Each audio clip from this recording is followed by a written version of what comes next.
പുലിത്താളം മുറുകി ഉറച്ച ചുവടുകളിൽ അരമണിക്കിലെങ്ങി. സ്വരാജ് റൗണ്ടിൽ പുലിക്കളി ആവേശത്തിന് തീർത്തു.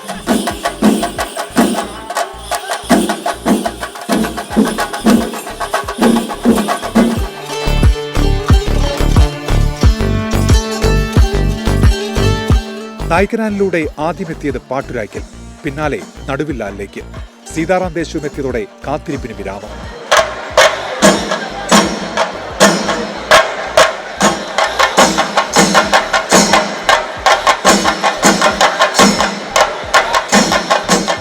ഏഴ് ദേശങ്ങളിൽ നിന്നായി 357 പുലികൾ.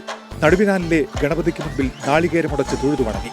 രാംകുട്ടിയാശാൻ ചിട്ടപ്പെടുത്തിയ താളത്തിനൊത്ത് ചുവടുവെച്ചു.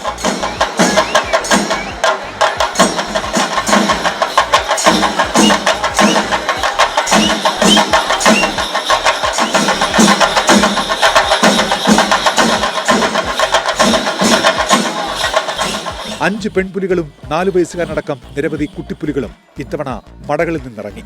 മുണ്ടക്കൈ ഉരുൾപൊട്ടൽ ഉൾപ്പെടെ ആനുകാലിക സംഭവങ്ങൾ ആസ്പദമാക്കിയ നിശ്ചല ദൃശ്യങ്ങളും കാഴ്ചക്കാർക്ക് കൗതുകമായി.